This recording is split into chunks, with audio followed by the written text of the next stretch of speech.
warahmatullahi wabarakatuh. Sehat Bu? Alhamdulillah sehat. Alhamdulillah sehat Bu. Alhamdulillah sehat. Iya, walaupun kemarin kita sempat janjian tapi Ibu ada acara di Sanggar ya Bu ya? Yang kemarin AMBK gelombang 1 kebetulan saya panitia di Subrayon 10, makanya selain tugas di sekolah, tugas juga di Subrayon sebagai panitia. Alhamdulillah sehat selalu ya Bu ya? Alhamdulillah sehat, semua sehat. Amin amin. Iya Ibu, hari ini saya minta waktunya Ibu, kita ngobrol santai aja, bincang santai terkait Ibu mengenai bagaimana seorang kepala sekolah bagi pimpinan sekolah ini mengidentifikasi suatu kasus atau permasalahan yang merupakan dilema etika maupun rujukan moral. Ya, seperti kita tahu kalau yang namanya dilema etika itu kan keputusan yang kita ambil itu benar versus benar, membuat kita jadi galau gitu. Kalau rujukan moral itu benar versus salah gitu, jadi lebih mudah sebenarnya untuk memutuskan kalau yang sifatnya rujukan moral. Nah, ini kira-kira Ibu bagaimana mengidentifikasi kasus yang merupakan dilema etika maupun rujukan moral ini di sekolah kita? Baik, terima kasih. Dalam menjalankan tugas keseharian sebagai seorang kepala sekolah, memimpin sebuah sekolah itu tentu kita juga dihadapkan pada kasus-kasus tertentu. Kita sih berharap sekolah itu berjalan dengan lancar, tidak terjadi sesuatu, tetapi tidak mungkin atau pasti dalam perjalanan memimpin. Saya di SMP Negeri 175 ini udah 2 tahun, pasti juga ada kasus-kasus di mana kasus itu harus saya ambil keputusan sebagai seorang pemimpin. Nah, kasus itu tadi bisa dikatakan kasus itu bisa dikatakan dilema etika atau juga rujukan moral.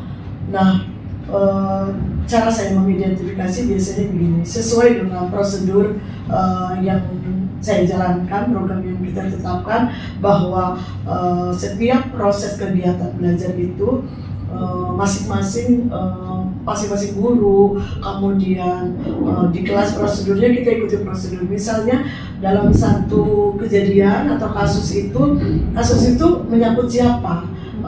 Karena sebuah kasus itu dalam sekolah itu tentu berkaitan dengan warga sekolah. Bisa itu kasus terjadi pada guru, tentu yang paling banyak juga bisa jadi siswa, bisa guru dengan siswa, siswa dengan siswa, kemudian juga bisa dengan pendidik, bisa juga dengan orang tua.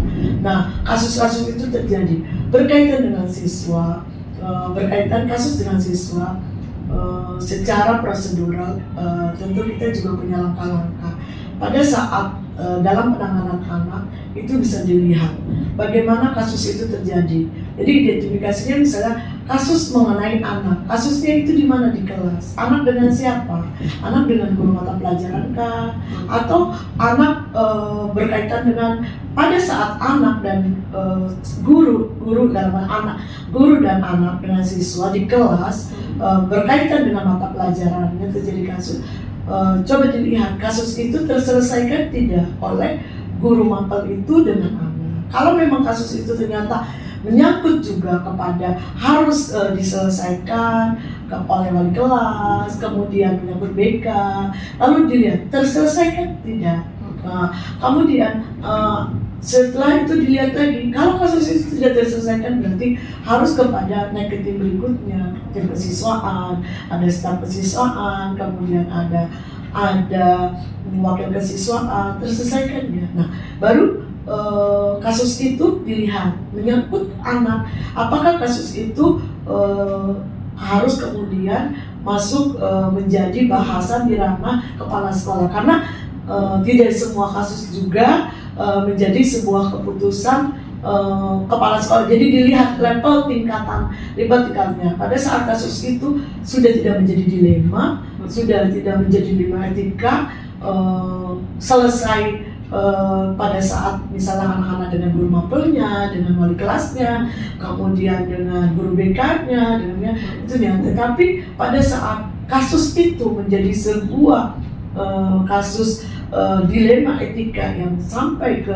ranah kepala sekolah, tentu artinya itu diputuskan. Jadi saya mengidentifikasikan dulu dari sekian kasus, kasus yang mana. Tentu kasus-kasus yang sudah terselesaikan, yang tidak menjadi dilema puncak etika kepala sekolah itu tentu sudah diselesaikan.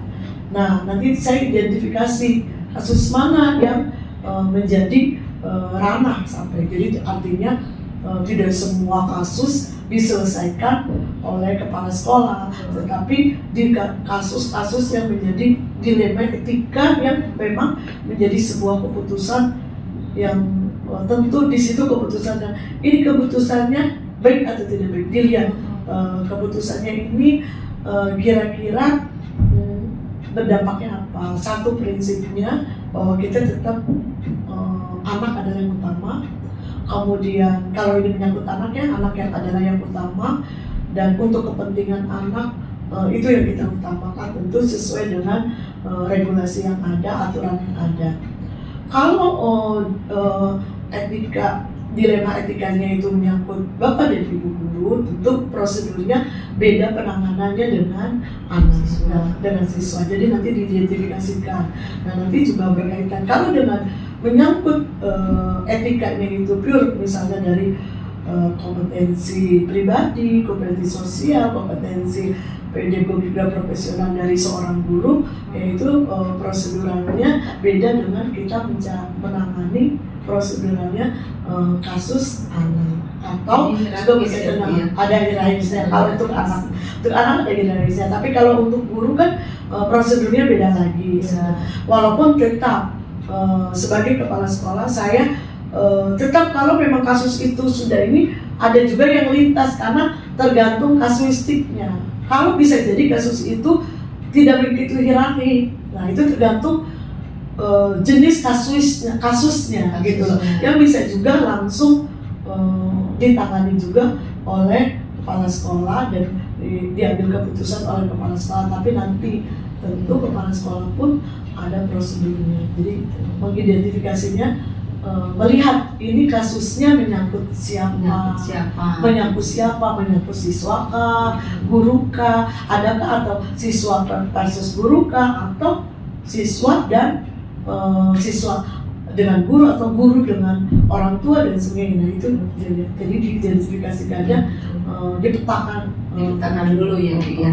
Nah, ketika Ibu sudah mengidentifikasi ini kasus yang terkait dengan siswa, kemudian terkait dengan guru dan tendik gitu ya, bagaimana caranya Ibu menjalankan pengambilan keputusan di sekolah ini, terutama untuk kasus-kasus di mana ada kepentingan yang berbenturan nih ya, yang benar sama benar, yang mengandung dua-duanya mengandung nilai kebajikan gitu ya. Setelah Ibu mengidentifikasi, bagaimana caranya Ibu memecahkan kasus tersebut? Biasanya kita lihat dulu kasusnya. Begitu ada kasus masuk, itu laporannya dari mana? Tadi kasusnya kasus mana? Kasus berkaitan dengan siswa atau dengan guru atau tendik gitu. Kemudian kita lihat, saya akan menganalisa, mempelajari kasus ini, kemudian mengumpulkan berbagai fakta, berbagai bukti tentang kasus ini. Langkah selanjutnya biasanya prosedur yang saya ini adalah saya akan membicarakan kasus ini ke yang terkait. Jadi bisa itu adalah tim manajemen, bisa itu pengawas, gitu. Tergantung kasustik yang dihadapi. Jadi setelah saya pelajari, kemudian mencari fakta, lalu fakta yang saya dapat atau bukti-bukti yang saya dapat itu saya undang, bisa tim, kemudian bisa karena hasil dari analisis itu bisa mungkin orang yang terkait, bisa orang yang terkait sebagai data awal gitu.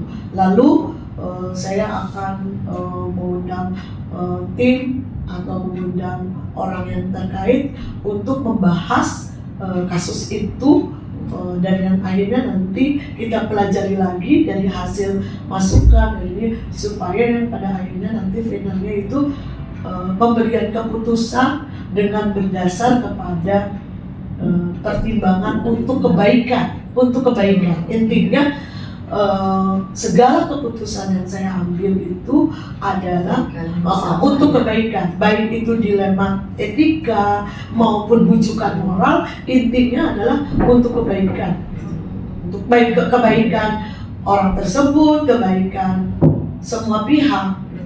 Kebaikan. Nah, Ibu tadi sudah melibatkan tuh baik tim manajemen juga pihak-pihak yang terkait dalam Ibu mengambil langkah penyelesaian masalah. Selain itu langkah-langkah atau prosedur apa lagi Bu selain melibatkan tim, kemudian mengajak mengumpulkan fakta gitu ya. Prosedur apa saja yang biasanya Ibu lakukan terkait penyelesaian kasus ini? Prosedurnya ya seperti itu. Jadi setiap ada masalah kita pelajari dulu secara ini, secara masalahnya ini apa, sebatas apa, kemudian pengambilan keputusan kita harus secepat apa, karena tiap kasus yang kita hadapi itu beda-beda. Ada sebuah kasus yang mungkin kita membutuhkan waktu yang lebih panjang, butuh waktu lebih panjang karena sesuatu hal, tetapi ada juga sebuah keputusan yang menyangkut kebaikan yang disegerakan yang harus diambil. Jadi prosedurnya itu biasanya tergantung kasuistik dari masing-masing. Jadi di mana kita lihat kasusnya itu menyangkut pihak-pihak mana saja.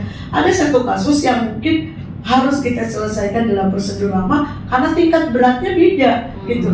Jadi kasus ini bisa jadi kasus yang sedang atau kasus yang berat. Kasus yang berat mungkin kita nggak bisa juga secara prosedural ambil keputusan dengan cepat, karena kenapa?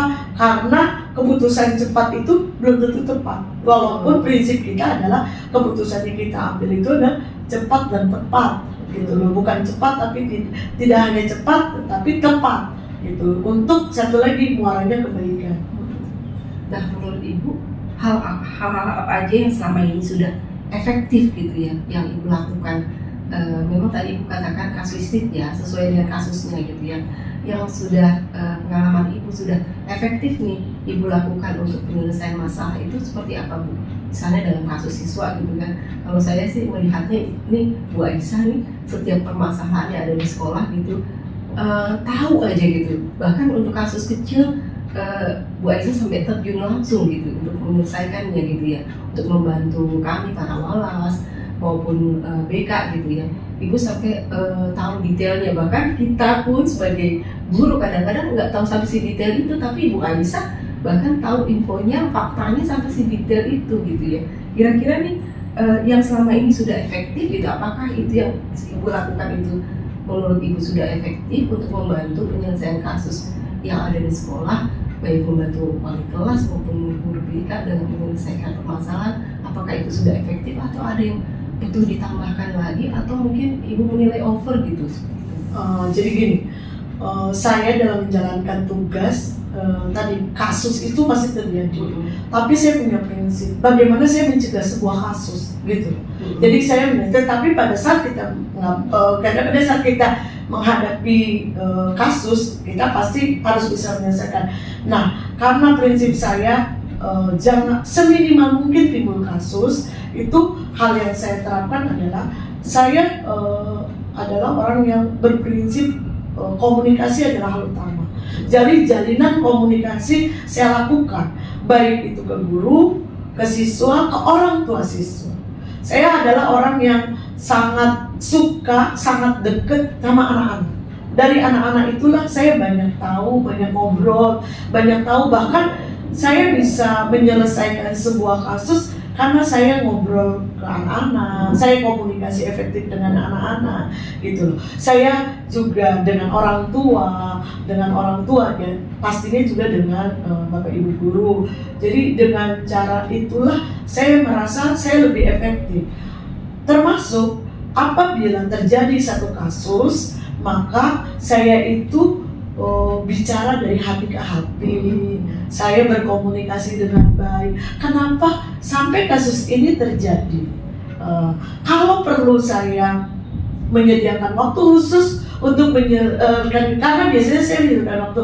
Jadi biasanya saya akan kalau itu sudah sampai terjadi kasus, ya itu tadi saya analisa pihak mana yang perlu saya dialog secara khusus gitu loh. Saya berbagi pengalaman, saya berbagi mungkin berbagi cerita apa yang dia lakukan, kayak ya mungkin ke anak-anak kenapa dia sampai dilema tidak sekolah misalnya, kenapa sampai dilema oh besok mau kenaikan kelas tapi nilai dia sampai nggak masuk, ini itu saya menelusuri dan saya mau berdialog. Biasanya setiap kasus apalagi itu menyangkut anak-anak yang sampai ke saya yang menjadi sampai sebuah dilema, saya akan katakan kepada tim dan ini saya mau ketemu langsung si yang berkasus. Saya mau ketemu langsung di berkasus. Dari situ saya banyak ngobrol, saya tahu dari situ saya merasa menemukan. Jadi saya tidak sungkan untuk sampai ke orang tua, sampai ke rumahnya, sampai ke sumber akar masalahnya. Kenapa? Karena saya merasa saya efektif memberikan keputusan kalau saya tahu apa yang terjadi di balik dilema ini. Faktanya apa?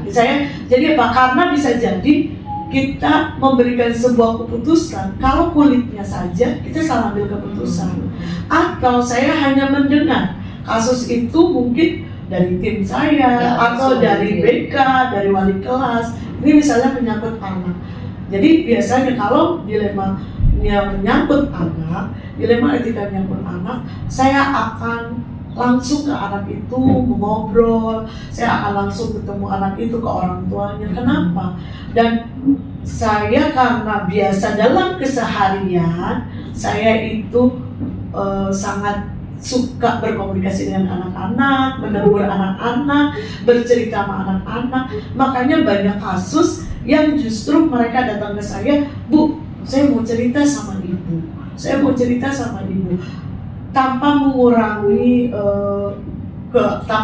peran dari guru BK dalam artian dari wali kelas, karena saya membuka aja sama anak-anak untuk ini. Jadi nanti akan saya sinkronkan info yang dapat dari anak. Bahkan mungkin dalam kasus tertentu yang pernah saya lakukan, saya bahkan siap mengantar anak itu pada saat dia punya problematika untuk ke psikiater, ke psikolog. Ternyata dari psikolog dialihkan ke psikiater. Maka pada saat teman-teman sedang tugas lain yang di situ, saya yang bersedia untuk mengantar langsung ke psikiater, karena pada saat itu dilematik yang dihadapi oleh anak, dia ingin masalahnya dia yang tahu adalah pihak sekolah, orang tuanya belum tahu. Nah lalu saya arahkan ke wali kelas, ke guru BK untuk ditangani ke psikolog, kemudian dari psikolog ternyata harus ke psikiater. Pada saat teman-teman sedang melaksanakan tugas lain, ya saya dengan senang hati bisa menemani anak tersebut untuk menemui psikiater. Dari situ saya juga tahu problematika dia lebih mendalam seperti itu. Jadi kiatnya memang komunikasi dan mengenal anak sama bicara dan dari hati ke hati. termasuk juga apabila dilema itu terjadi kepada guru dan karyawan atau kepada orang tua. Kepada orang tua juga sama. Kalau memang itu dilemanya sampainya ke orang tua, saya bersedia berkomunikasi, kemudian menyapa, menelpon, bahkan kalau perlu saya ke rumahnya untuk mengobrol, untuk dia apa yang terjadi. Masya Allah. Saya sendiri merasakan ketika bersama dengan Bu Aisyah terkait dengan penyelesaian kasus-kasus ini, ibu mau gitu ya, mau terjun, mau terlibat langsung, tidak cuma tahu covernya, kulitnya aja, tapi ibu sampai terjun langsung gitu ya. Masya Allah gitu. Makanya ibu, ini banyak belajar saya dari ibu. Nah ini kira-kira nih Bu, tantangan apa saja nih dalam pengambilan keputusan ketika mungkin ibu dihadapkan dengan keputusan yang kalau menurut saya keputusan ini tepat gitu ya, tapi ada pertentangan nih dengan tim misalnya atau dengan beberapa guru gitu ya yang menilai keputusan yang diambil gitu ya berlebihan atau over gitu ya. Itu tantangannya apa aja Bu? Setiap keputusan bagi orang yang tidak memahami keputusan itu pasti ada pro dan kontra. Pasti ada pro dan kontra karena bisa jadi dia kontra sama kita karena dia tidak paham. Di balik sebuah keputusan kita ambil, kan tidak semua masalah yang harus di blow up sampai sedetail mungkin kenapa keputusan itu kita ambil. Nah, untuk itu prinsip saya dalam menghadap pengambilan keputusan itu adalah saya berprinsip bahwa saya pengambilan keputusan itu untuk sebuah kebaikan. Kalau menyangkut anak, tentu kebaikan anak, pelayanan anak, termasuk juga ke orang tua, untuk anak, kualitas anak, termasuk juga ke bapak ibu guru. Jadi keputusan saya itu prinsipnya bermuara nanti akan bahwa ini adalah untuk kebaikan. Tentu dengan tetap berprinsip pada regulasi yang ada, tetapi dikemas untuk kebaikan. Gitu. Jadi tantangannya pasti mereka ada orang yang pro dan kontra. Tetapi dalam menghadapi tantangannya itu bahwa saya berprinsip dan itu biasanya sejalan dengan waktu apabila keputusan yang kita ambil memang berdasarkan hati nurani untuk kebaikan orang yang kita ambil keputusan itu insya Allah nanti juga waktu yang akan membuktikan bahwa keputusan kita ini adalah keputusan benar dan tepat. Dan tentu sebagai orang yang beragama saya itu tentu pasti doa artinya ini di luar secara prediksi manusia gitu ya artinya tentu saya juga biasanya kenapa tantangannya ini ke orang-orang yang terlibat ini pada saat kita terlibat kasus tertentu ya coba kita kembalikan semua pasti ada hikmah dari balik semua ini terjadi kita ambil keputusan untuk kebaikan yang lebih baik. Iya, insya Allah ya Bu ya. Nah, tadi kan Ibu katakan bahwa untuk penyelesaian kasus itu tergantung kasusnya, kasuistik. Ada kasus-kasus yang harus diselesaikan segera, ada yang mungkin dilihat dari efeknya nih jangka pendek atau jangka panjang itu bisa depending lah penyelesaiannya. Nah, apakah Ibu memiliki semacam jadwal atau penjadwalan gitu ketika penyelesaian kasus kemudian Ibu catat nih kasus si A, si B, si C ini nanti aja, ini segera gitu, punya semacam jadwal begitu atau on the spot aja Bu untuk menyelesaikan kasus? Kalau dalam penyelesaian kasus memang terlihat kasusnya, tapi kalau dalam keseharian kan kita punya evaluasi dulu.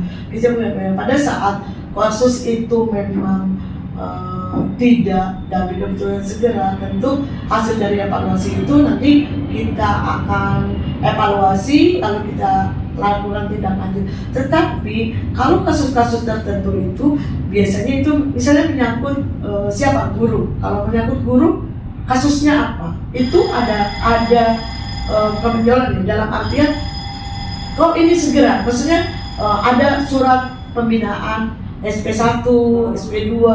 Nah itu dilihat sampai sebatas mana progresnya gitu. Tapi kalau misalnya menyangkut anak, kalau penjadwal karena ini kasuistik, kalau udah masuk kasuistik kita bahas. Tapi itu biasanya tergantung kasusnya juga. Ini kita untuk jadwal berikutnya apa? Kalau misalnya menyangkut anak, kita perlu ada langkah-langkahnya. Oh, mungkin pertemuan besoknya ini kita memanggil siapanya. Untuk berikutnya kita melakukan apanya gitu loh. Tapi kalau memang kasus itu ya pada saat itu juga diselesaikan dengan segera. Tapi kalau kasus-kasus tertentu kan kita bertahap dan sesuai dengan langkah-langkah penyelesaian kasus itu. Misalnya kalau dalam kasus misalnya bujukan moral, itu kan bujukan moral setelah kita bukti-bukti ada, kemudian kita juga harus panggil pihak-pihak yang terkait gitu loh. Itu kan jadwalnya itu tergantung kasusnya. Mungkin kita jadikan 3 hari kemudian atau 2 hari kemudian atau besok kita kumpulkan data ini, besok kita kumpul lagi, bisa kumpul lagi sampai yang jelas dalam pengambilan keputusan itu, walaupun penjadwalan itu, jangan sampai keputusan itu telat kita ambil keputusan yang dampaknya itu justru merugikan. Itu yang penting buat saya seperti itu.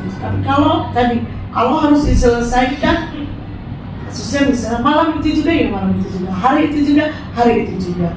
Tapi kalau ternyata ini harus kita kumpulkan, kita nggak putuskan sekarang karena kita masih punya space waktu. Kenapa? Untuk sebuah bukti yang lebih kuat atau keputusan yang lebih tepat. Kadang-kadang memang kita membutuhkan pertimbangan dari berbagai pihak ya, Bu. Misalnya kasus yang kaitannya dengan rujukan moral gitu kan, kaitannya dengan pasal-pasal yang dilanggar gitu ya.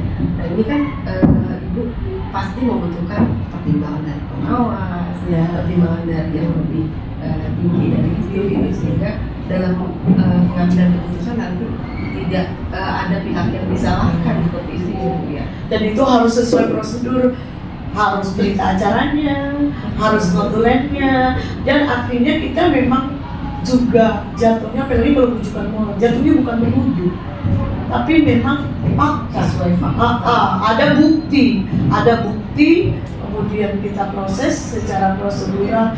Nah kalau udah dibilang secara prosedural, kemudian kita kumpulan bukti yang terkait, kemudian kita lihat rujukan regulasinya bagaimana, kemudian minta pendapat dengan orang-orang tertentu bagaimana, dan itu pasti kan akan menjadi sampai sebuah keputusan ya.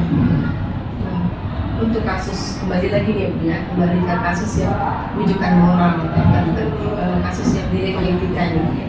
Bagaimana apakah Ibu memiliki orang-orang atau pihak-pihak tertentu gitu ya, atau faktor-faktor yang selama ini mempermudah Ibu dalam pengambilan keputusan selain tadi kan, kemudian faktor-faktor apa yang membuat Ibu dalam pengambilan keputusan itu menjadi mudah? Nah itu tadi faktornya tentu selain saya komunikasi ke anak-anak, kemudian komunikasi ke orang tua, tentu juga dibekali mungkin kita dibekali psikologi pendidikan untuk memahami. Jadi saya itu juga suka kepada siapa saya berbicara gitu. Nah trik-trik itu, teori-teori itu pasti kita dapat dari kita banyak membaca tentang teori-teori psikologi, teori-teori psikologi pendidikan juga karena kita di pendidikan, terus juga mengenal karakter orang, karena kan bisa jadi yang kita hadapi siapa, orang yang mana, dilemanya mana, karena dilemanya juga bisa juga etika itu bukan kadang stakeholder juga, dalam artian lingkungan masyarakat juga yang membuat kita ini bagaimana. Nah itu kita harus juga selalu belajar bagaimana kita berkomunikasi yang baik, bagaimana kita berhadapan dengan orang lain, bagaimana dengan siswa, bagaimana di saat orang emosi kita menghadapinya juga dengan temperament yang bagaimana, terus yaitu kepanikan. Jadi itu saya pelajari sih lebih banyak di ilmu psikologi. Bagaimana saya sebagai seorang pemimpin, apapun dilema etika atau bujukan moral yang saya hadapi, saya tetap dalam kondisi tidak panik, dalam kondisi tenang menghadapinya. Karena saya yakin keputusan apapun saya harus dalam kondisinya, dan tentu itu bekal ilmunya adalah dari ilmu-ilmu psikologi yang kita belajar biasanya seperti itu. Dan kadang-kadang memang tidak sesuai dengan teori sih ya. Kalau kita di lapangan artinya jam terbang itu tadi saya jadi ilmu itu teruji nanti lewat jam terbang. Karena pada kasuistik begini, teorinya begini, tapi kita harus begini. Tapi kalau mungkin kita udah merangkum antara ilmu teori yang kita pelajari, jadi kita nggak ngawur ngambil keputusannya, karena kita udah dengan fakta lapangan dan jam terbang kita. Ini kita mengatasi kasus A, Oh, kita posisikan kita seperti ini. Nanti kasus B mungkin bisa jadi sama, tapi bedanya di sini kita harus mengerti. Ini nanti adalah kasus C. Dengan berbagai kasus nanti dengan ilmu yang kita punya, ilmu yang selalu kita update dengan berbagai kasus, kita berharap keputusan kita lebih tepat. Karena kita harus update juga. Pada saat keputusan kita mungkin udah gak zaman, saat keputusan kita udah jadul, nah justru keputusan kita banyak tantangan kan, kok tidak ini, nah itu. Jadi harus update ilmu juga, harus tetap belajar teori yang ada. Nanti jam terbang kita itulah yang juga jadi kombinasi antara teori dan pengalaman. Betul, insyaallah itu dia. Nah, ini terakhir nih Bu, dalam semua hal yang tadi Ibu sudah sampaikan itu, pembelajaran apa yang bisa kita petik ya, kita semua di sekolah ini, di Satu di Rumah ini, dari pengalaman yang dalam menyelesaikan kasus baik di rumah etika maupun pendidikan moral, ini pembelajaran apa yang bisa kita ambil? Sebagai apalagi ini nanti mau jadi pemimpin, harus jadi pemimpin. Ya, pembelajarannya memang kita harus satu punya ilmu juga. Jadi pada saat kita menangani sesuatu kasus, tapi kita nggak punya background pengetahuan tentang apa yang kita alami, mungkin harus punya pengetahuan juga, harus pengalaman juga banyak. Kalau saya prinsipnya kita tuh punya komunikasi, kemudian jadi kepala sekolah itu juga jangan jadi bahwa kita juga bukan berarti orang yang paling pintar, bukan yang orang paling hebat. Keputusan kita itu juga bukan keputusan mutlak untuk kepentingan kita, bukan, tetapi kita khususkan untuk kepentingan orang banyak, untuk pelayanan, untuk mutu.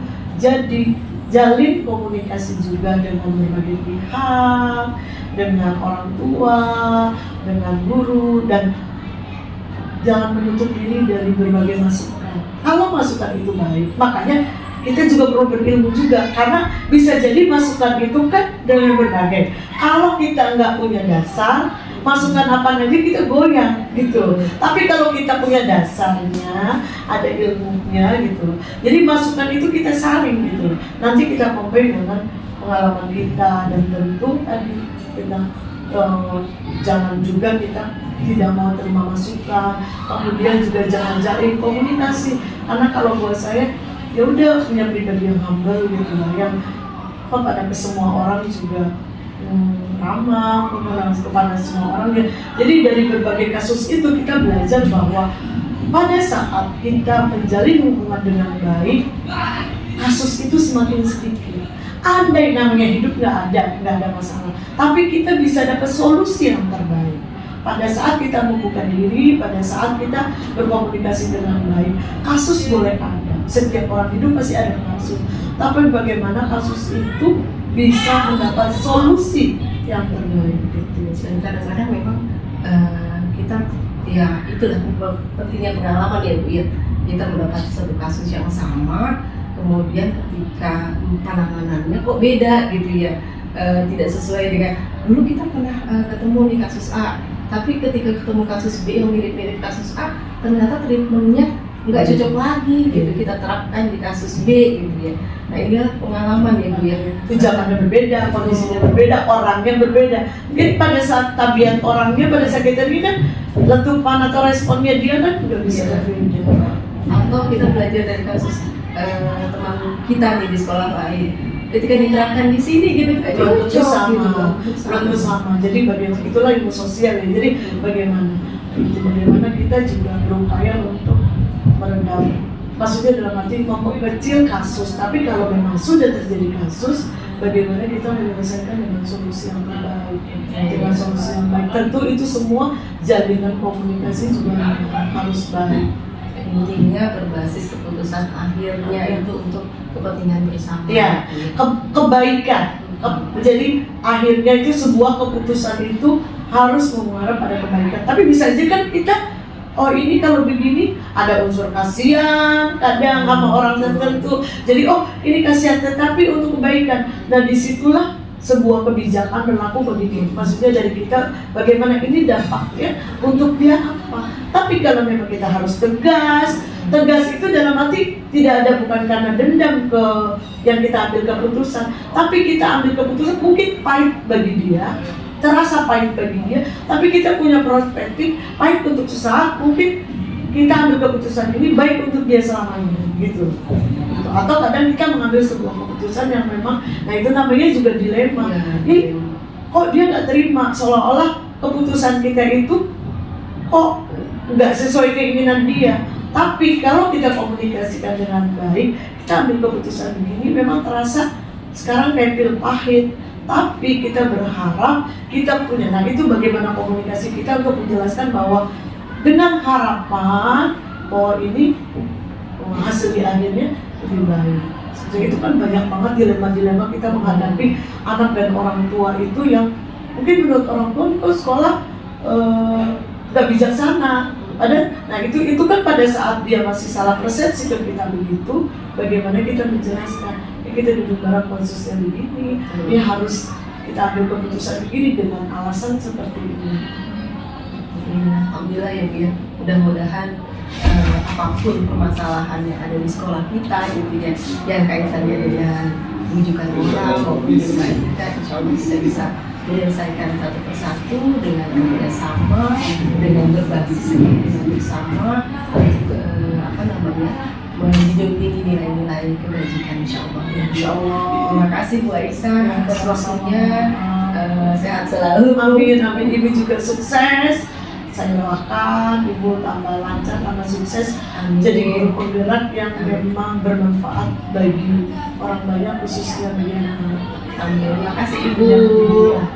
Saya pamit. Assalamualaikum. Assalamualaikum.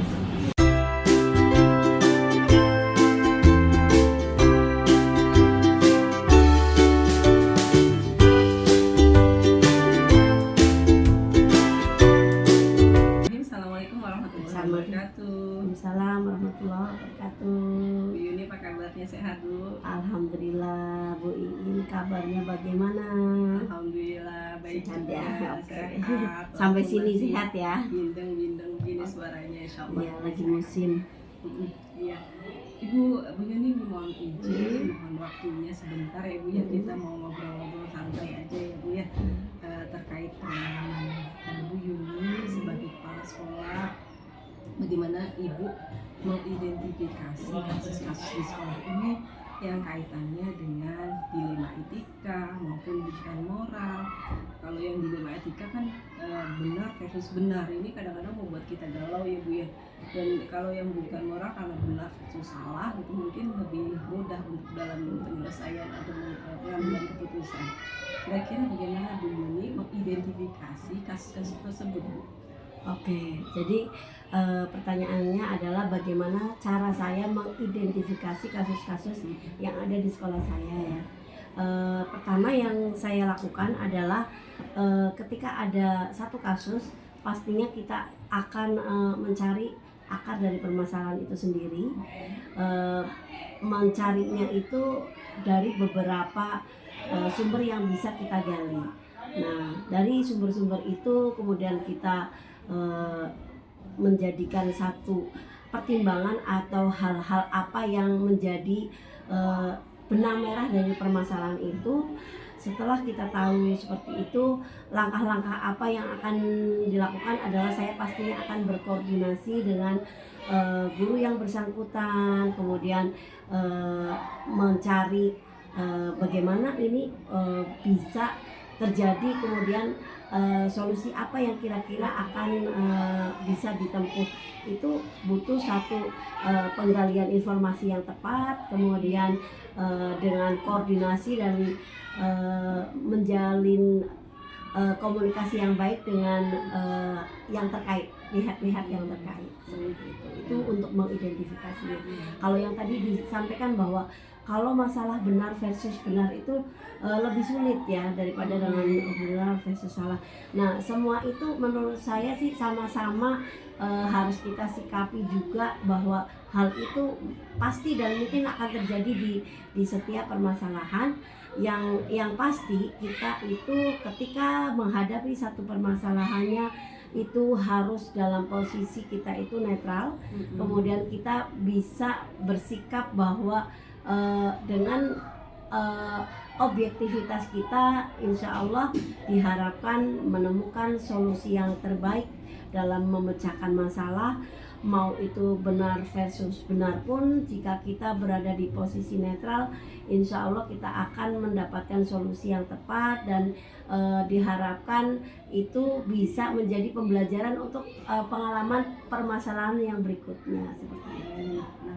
Nah, selama ini nih Bu Yuni, ini bagaimana caranya menjalankan pengambilan keputusan di sekolah Bu Yuni ini, terutama untuk kasus-kasus di mana ada dua kepentingan, kita fokus kepada dilema etika ya Bu ya, di mana ada satu kasus-kasus di mana ada dua kepentingan di situ yang sama-sama benar atau dua-duanya sama-sama mengandung nilai kebajikan. Untuk yang kasus seperti ini bagaimana? Oke, untuk kasus yang benar versus benar ya, dalam hal ini mengacu pada jawaban saya yang tadi di awal, ketika kita itu menghadapi satu permasalahan, kita gali dulu benang merahnya. Sebetulnya di dalam semua permasalahan itu biasanya itu benar versus benar itu banyak kita temui, dan tentunya nanti ada skala prioritas di mana mana yang perlu mendapatkan, walaupun ini benar, ini yang disampaikan tadi kebajikan dengan kebajikan, tetapi ada skalanya, ada tingkatan prioritas. Skala prioritas itu yang menjadi sasaran utamanya. Kemudian semuanya dikaji dengan berunding dengan pihak-pihak yang terkait, yang membuat saya di dalam mengambil keputusan itu benar-benar win-win solution. Semua tidak ada yang diharapkan tidak ada yang tersakiti di dalam pengambilan keputusan itu, dan diharapkan dengan win-win solution itu permasalahan yang mengandung kebajikan kedua-duanya itu tidak ada yang diharapkan, tidak ada yang dirugikan atau disakiti. Nah, tadi kan Ibu sampaikan bahwa Ibu menggandeng pihak-pihak yang berkepentingan. Kemudian adakah langkah-langkah lain Ibu untuk Ibu dalam rangka prosedur pengambilan keputusan ini? Apakah Ibu melibatkan tim, manajemen di sekolah, atau hanya pihak-pihak saja yang terlibat nih untuk pengambilan keputusan? Dalam pengambilan keputusan itu tergantung apa permasalahannya. Ketika permasalahan itu menyangkut skalanya besar, pastinya akan banyak orang-orang yang kita libatkan. Tetapi kalau permasalahan atau kasusnya masih bisa diajak rembukannya hanya yang bersangkutan atau dengan satu dua pihak saja, itu pasti akan. Jadi dalam pengambilan keputusan dengan siapa kita akan menggandeng dalam penyelesaian masalah itu tergantung besar kecilnya permasalahan dan seberapa urgennya melibatkan banyak pihak itu. Atau bisa juga semakin banyak terlibat semakin rumit itu permasalahan, sehingga kita harus betul-betul pandai dan bijak dalam menganalisa kepada siapa kita harus menyelesaikannya, dan tidak semua permasalahan diselesaikan dengan cara yang sama.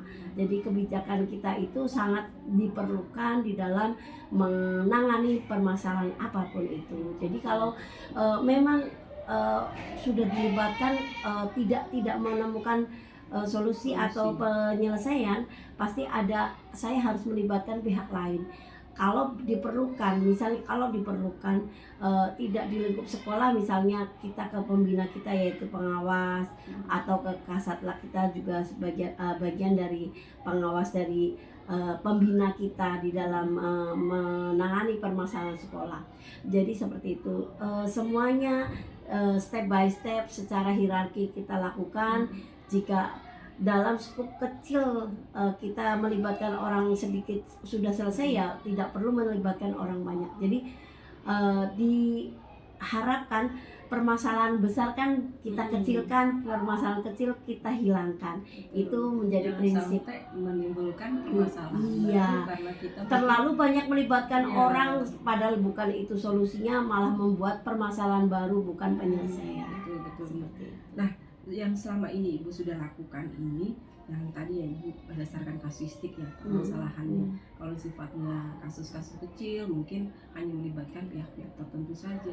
Kalau yang kira-kira kasusnya besar harus melibatkan tim manajemen gitu ya, bisa diajak diskusi. Nah, selama ini kira-kira yang menurut Ibu anggap efektif untuk penyelesaian kasus itu apa aja? Kalau saya anggap efektif itu ya sebetulnya kembali pada yang tadi yang disampaikan, bahwa satu permasalahan akan efektif atau sesuai dengan tujuan yang ingin kita capai manakala kita itu melibatkan, kalau pelibatan penyelesaian masalah itu semakin sedikit, saya merasa itu semakin efektif, ya sudah sedikit aja. Jadi tidak perlu banyak orang tahu atau tidak perlu banyak orang merasa terlibat di dalam permasalahan itu. Malah kita harus pandai-pandai juga kepada siapa kita menyampaikan masalah ini atau mencari solusinya itu dengan orang yang tepat. Orang tepat dalam artian benar-benar ketika permasalahan itu harus di-keep, harus dijaga agar tidak sampai ke blow up atau sampai kemana-mana. Ya kita harus bisa memilih dan memilah pada siapa, dengan siapa, dengan apa, berkonsultasi. Manakala hal itu tidak dirasa penting dan tidak perlu, ya kita batasi, karena permasalahan itu pada prinsipnya akan melibatkan orang banyak, manakala itu memang benar-benar keterlibatan mereka itu sangat diperlukan. Jadi urgensinya itu harus menjadi prioritas juga. Tapi ketika permasalahan itu hanya perlu dengan yang bersangkutan saja sudah cukup, ya tidak perlu melibatkan orang banyak seperti itu. Nah, selama ini hal-hal apa aja nih Bu yang menjadi tantangan Ibu dalam penyelesaian kasus? Iya, yang menjadi tantangan saya itu dalam penanganan kasus utamanya adalah ketika berhadapan dengan orang yang terdekat. Nah, permasalahan dengan yang misalnya saya kepala sekolah, ketika permasalahannya dengan tim yang paling urgent, yang paling dekat, kok tidak terjalin komunikasi atau ada miss di situ, pasti akan menjadi bagi saya yang terberat, karena merangkul yang dekat itu adalah bagian dari kekuatan kita. Memperkecil permasalahan dengan orang-orang yang terdekat itu akan membuat kita nyaman, membuat kita itu apapun Solid kondisinya gitu iya solid. Kemudian diharapkan dari skup yang terdekat itu bisa akan merangkul dalam skup yang lebih besar lagi. Jadi kalau dengan deket aja nggak bisa kita rangkul, apalagi yang besar seperti itu. Jadi kita itu memang terujinya manakala kita bisa merangkul dari yang dekat, kemudian bisa dalam skup besar, yaitu apalagi memimpin misalnya sekolah yang besar. Ini kebetulan sekolah yang kecil. Ini buat saya itu jadi belajar sedikit. Kalau bisa kita rangkul, pasti itu bisa untuk pembelajaran ketika kita merangkul di sekolah yang besar. Pasti permasalahan di sana lebih kompleks, lebih banyak lagi, entah itu dengan tendik, dengan gurunya, atau dengan peserta didik yang sekian ratus banyaknya, itu pasti akan menimbulkan banyak permasalahan juga. Nah, kita belajar dari yang skup kecil, ketika kita berhasil, itu pun juga tidak menjadi acuan bahwa ini bisa diterapkan juga di skala besar. Jadi semua itu hanya untuk pembelajaran saja, istilahnya pembelajaran dari koordinasi, kolaborasi, kemudian kita itu mampu membangkitkan kebersamaan sehingga memberi keyakinan bahwa segala permasalahan itu pasti ada solusinya. Satu, bahwa segala permasalahan itu dengan prinsip yang besar jangan dibesar-besarkan, dikecilkan, kemudian kalau kecil kalau bisa dihilangkan, dan itu pasti ada di dalam hal apapun, dimanapun posisi dan profesi apapun, masalah itu pasti selalu ada. Iya. Nah, ini dalam penyelesaian kasus nih Bu ya, baik kasusnya kecil maupun kasusnya besar, apakah ibu memiliki jadwal atau timetable tertentu gitu ya untuk penyelesaian kasus? Misalnya ini kasus duluan nih, urgent gitu ya, terus yang ini nanti aja gitu, karena ada jangka panjang lah gitu ya. Itu apa ibu memiliki semacam jadwal itu dan menyesuaikan? Kalau jadwal dalam penanganan kasus itu datang kan tidak bisa dijadwalkan, Bu. Besok kira-kira ada permasalahan apa ya, tidak bisa. Jadi semua itu pasti akan datangnya tidak pakai kulon won kalau orang Jawa bilang. Jadi ketika permasalahan itu datang, segera diselesaikan kalau menurut saya. Jangan ditunda, itu mengabaikan. Permasalahan kecil bisa jadi besar karena kelalaian dan abai. Nah, saya berprinsip segala permasalahan saya selalu tidak memandang besar atau kecil, apalagi besar ya. Kecil aja saya pengen segera menyelesaikan. Karena ketika manakala kita mengabaikan atau menyepelekan hal kecil, itu bisa berpotensi menjadi besar. Jadi besar ya. Iya. Kalau tidak kita respon segera gitu ya.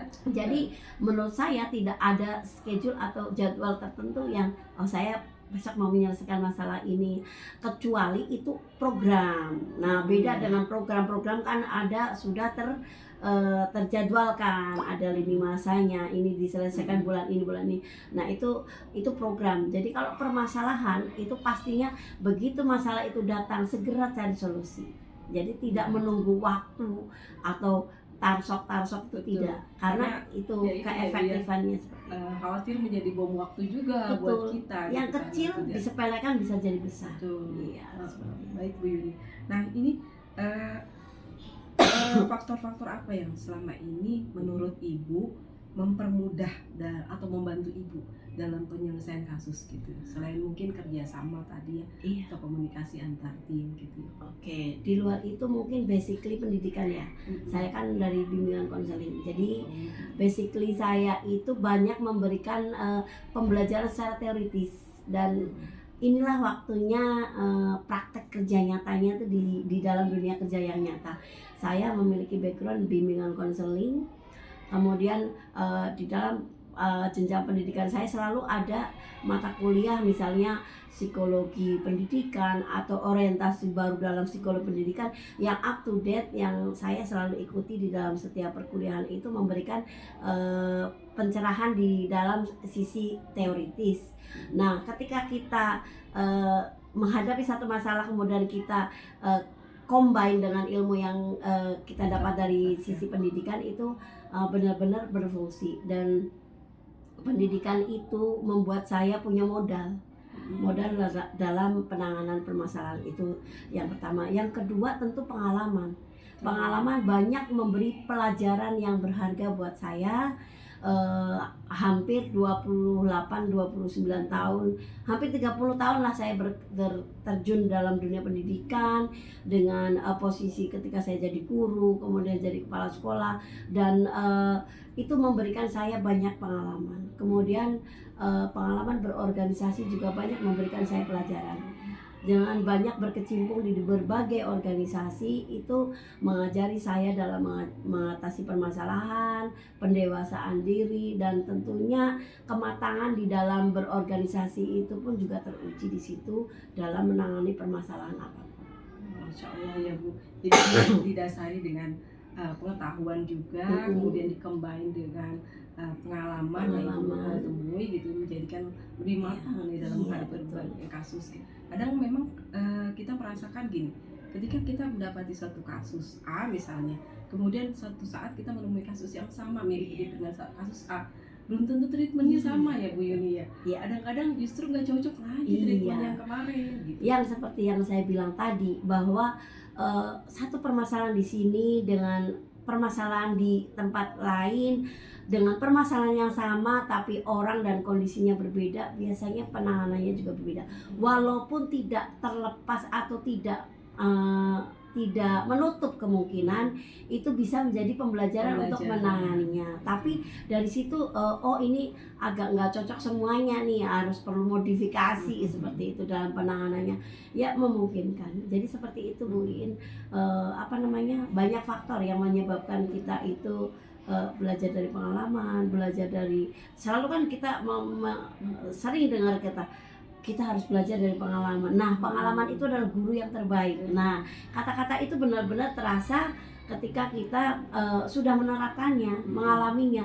Ternyata jam terbang tidak bisa mengalahkan misalnya mau kamu pendidikan setinggi apapun, jam terbangnya kurang juga bisa gitu.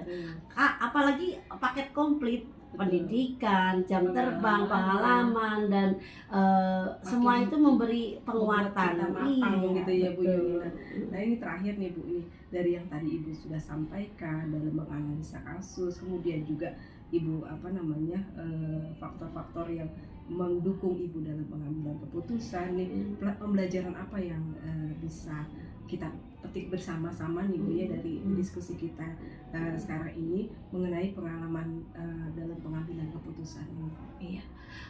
Dari percakapan awal, tema kita adalah pengambilan keputusan. Saya bisa menyimpulkan bahwa di dalam setiap permasalahan itu yang pertama itu yakinlah bahwa masalah ada solusi. Ada masalah, ada solusi. Keyakinan itu membuat kita yakin ketika seberat apapun. Contohnya yang tadi obrolan pertama kita bahwa yang jadi momok di kepala sekolah itu atau sekolah-sekolah manapun itu adalah LSM, wartawan, itu momok. Tetapi pengalaman mengajarkan kita. Waktu awal-awal mungkin kita agak deg-degan ya, wartawan wujudnya kayak apa ya, LSM kayak apa kok sampai ditakuti. Ternyata orang juga yang dihadapi. Jadi sepanjang yang kita hadapi orang, istilahnya model dan karakter apapun, latar belakang apapun, kita tidak mengatakan rasnya ya, tapi memang itu kenyataannya biasanya kan ada unsur-unsur yang menjadi penyebabnya, itu saya yakin pasti ada solusinya. Kemudian ada konsekuensinya. Manakala kita melakukan ini, konsekuensi kita harus siap seperti ini. Nah itu yang menjadi titik dari pengambilan keputusan. Jadi ketika ada permasalahan pasti ada solusi. Kemudian di dalam permasalahan itu prinsipnya adalah kecilkan permasalahan besar dan yang masalah kecil hilangkan. Itu menjadi keyakinan buat kita bahwa ketika kita diuji dengan permasalahan pekerjaan atau apapun, kita punya keyakinan seperti itu. Masalah ada solusi, masalah besar dikecilkan, kecil dihilangkan, membuat kita yakin bahwa hidup ini tidak akan lepas dari ujian ya, permasalahan itu ujian. Nah itu yang menjadi kita semakin hidup, karena kalau orang tanpa masalah tuh ibarat kata kita hampir mirip ODGJ. Iya kan, nggak ada kepikiran, adanya pengennya happy terus nggak bisa. Kita itu pasti harus dihadapkan masalah untuk satu pendewasaan diri, kedua pengalaman hidup, dan yang terutama adalah bahwa segala sesuatu tuh harus belajar dan belajar. Tidak ada berhentinya, kita harus terus belajar. Masya Allah, ini saya jadi belajar banyak nih dari Bu Yuni. Banyak ya, padahal saya baru berapa kata nih. Masya Allah. Sehat selalu ya Bu Yuni ya, mudah-mudahan dari apa yang diskusi yang sudah kita lakukan tadi gitu ya, banyak hal yang saya pelajari dari Bu Yuni bagaimana caranya mengidentifikasi suatu permasalahan, kemudian prosedur langkah-langkah yang harus diambil seperti apa, sehingga bagaimana caranya kemudian bisa melihat suatu kasus permasalahan ini sebagai jangan dibesar-besarkan, dan kemudian membuat permasalahan ini kemudian menjadi yang kecil yang sudah jadi satu permasalahan yang mungkin bisa dihilangkan gitu, yang besar pun akhirnya dikecilkan, yang penting diselesaikan. Betul. Dan intinya setiap permasalahan pasti ada jalan keluar. Iya. Walaupun itu dengan segala konsekuensi, kita itu hidup itu pilihan. Jadi kalau kita memilih solusi ini dengan konsekuensi seperti ini, kita memilih menetapkan sebagai keputusan dalam penyelesaian masalah ini konsekuensi seperti ini. Jadi kita harus siap menerima konsekuensi dari keputusan yang kita ambil. Jadi apapun itu menjadi pembelajaran satu yang kemudian konsekuensi itu harus kita siap tanggung, dan namanya hidup itu pilihan. Ada yang saya Ibu bilang tadi, good versus good ya, Iya. itu enak. Kalau saya seperti ini menghadapi ini, saya dapat ini. Kalau ini, tapi kalau ketika berhadapan dengan ini kebaikan dan mungkin satu sisi keburukan, itu juga ada satu konsekuensi.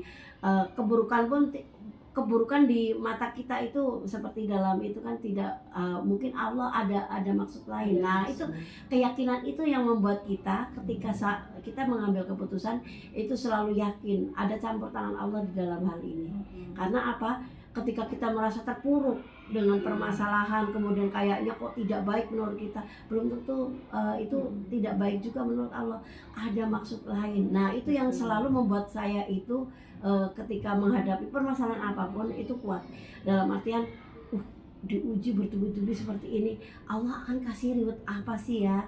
Itu yang membuat saya itu selalu membuat apa ya, keyakinan. Nah, Allah itu sedang mau mengangkat derajat kita dengan memberikan permasalahan. Nah, kalau kita berhasil, kita akan naik kelas. Itu saja yang bisa membuat kita itu kuat gitu. Jadi disandingkan antara pengetahuan yang kita miliki, pengalaman, dan kita tidak boleh takabur juga. Iya, untuk betul. memohon bantuan dari Allah Subhanahu Wa Taala ya. Kembali pada yang Maha Kuasa. Ya, terima kasih banyak Bu Yuni atas Senang waktunya. sekali bisa Mudah-mudahan. diajak ngobrol-ngobrol. Ini sebenarnya ngobrol ini Bu In, ulasannya juga sangat bagus, mengemas pertanyaannya juga membuat saya itu berpikir tapi tidak berpikir banget gitu. Berpikir kayak mengalir aja. Terima kasih sehat juga. selalu ya Bu Yuni. Amin. Terima Dalam kasih. menjalankan tugas. Saya mohon pamit undur diri. Assalamualaikum warahmatullahi wabarakatuh. Waalaikumsalam warahmatullahi wabarakatuh.